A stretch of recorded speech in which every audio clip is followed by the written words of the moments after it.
You know who else counts? The more than 30 million people. I don't know if it's up to 33, 34 million people across the United States have filed for unemployment since the coronavirus, since this pandemic really took hold of America. Now, this is shaping up to be one of the worst economic downturns in history. And here in the Bay Area, where we already have an affordable housing crisis, so many people are now faced with, do I make rent or do I buy groceries this month? Last week, I interviewed someone for a USA Today story who's been an incredible advocate for renters here in the Bay Area. His name is Brad Hirn. He's with the Housing Rights Committee of San Francisco, hrcsf.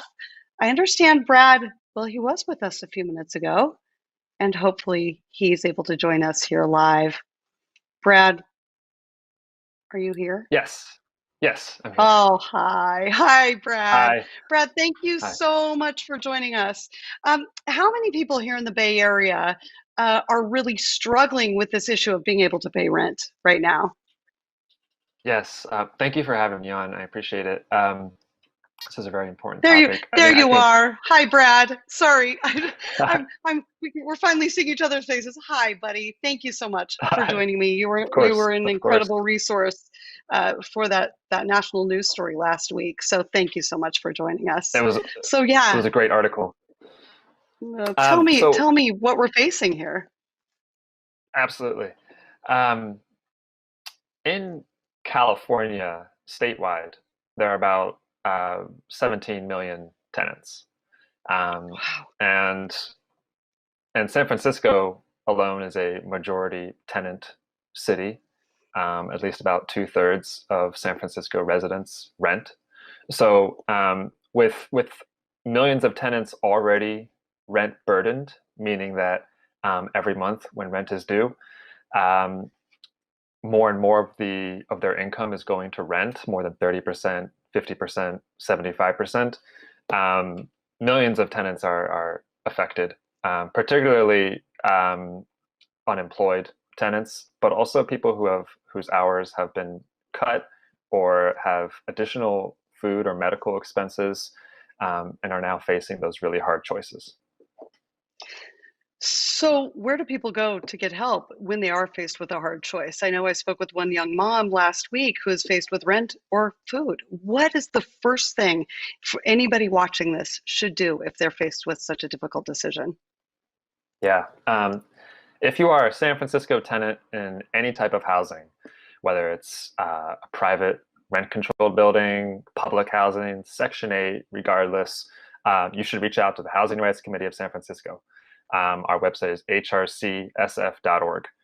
We have a tenant counseling line as well that is accessible by phone in English, Spanish, Chinese, and Russian. Um, Outside of San Francisco, there are also organizations in cities. Oakland, for example, has the Oakland Tenants Union, and Casa Justa, Just Cause. Alameda, the city of Alameda, where I used to live, has the Alameda Renters Coalition. Berkeley has the Berkeley Tenants Union. That's where I live now. And then there's Tenants Together. So if you're in a city in the Bay Area and you don't think you have a tenants' rights group, there is a statewide organization for tenants called Tenants Together. They have a free hotline for tenants to call with trained counselors in English and Spanish who can also answer questions. And their number is 888-495-8020 at tenantstogether.org. And I should mention that we will make all of these resources available to people after today's show as well. Brad, another quick question for you here. Um, I was a renter here in the Bay Area for more than 25 years, and I was constantly afraid of doing the wrong thing, saying the wrong thing.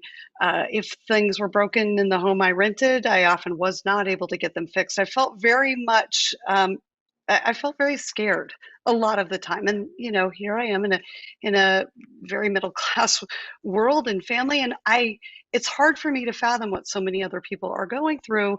But I know from Mhm. talking with you last week that people have been served eviction notices. People have been threatened by landlords.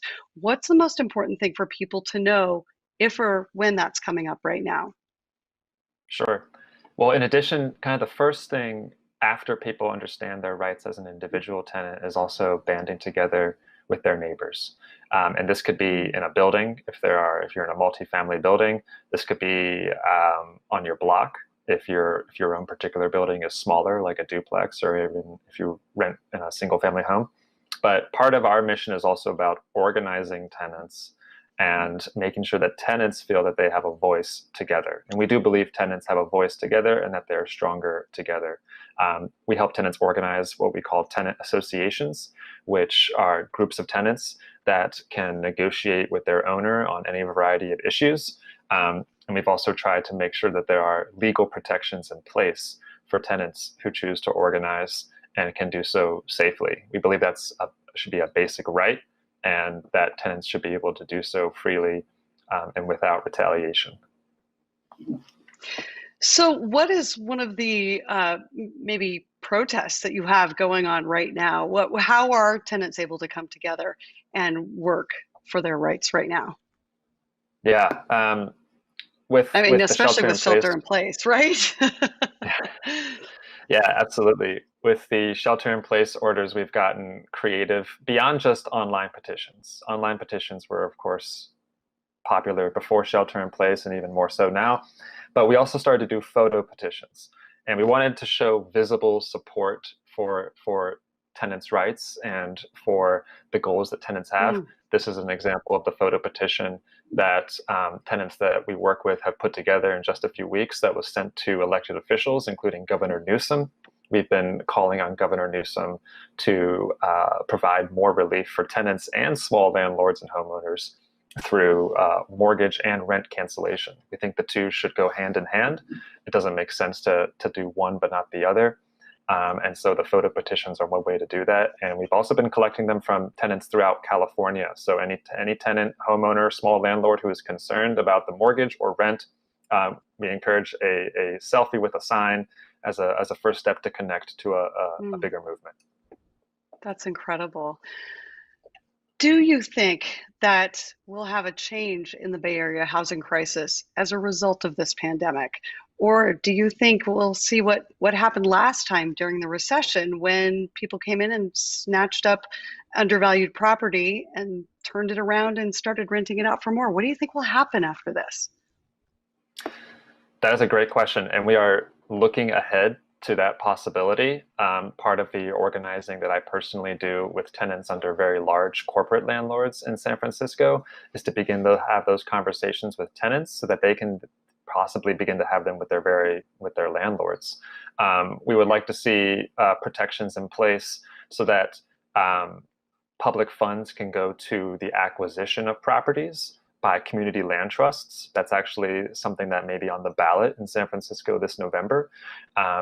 But we think that public funds should be going to those acquisitions so that more properties can be taken off the private market and they can be managed by nonprofits, land trusts, and maybe even the tenants themselves. I love that. You've given us so much hope for the renters out there who are struggling to make ends meet, for folks who can find ways to band together. Brad, how are you getting through this great pause yourself right now? And by the way, I know you told me calls went from maybe 5,000 a year to 10,000 or so a month into the housing committee. So how are you getting through all of this?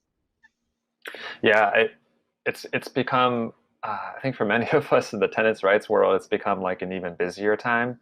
And there's the blurring of lines between work and home, of course. I'm able to work from home, but many tenants are still going to work or are unemployed or working or trying to work from home themselves.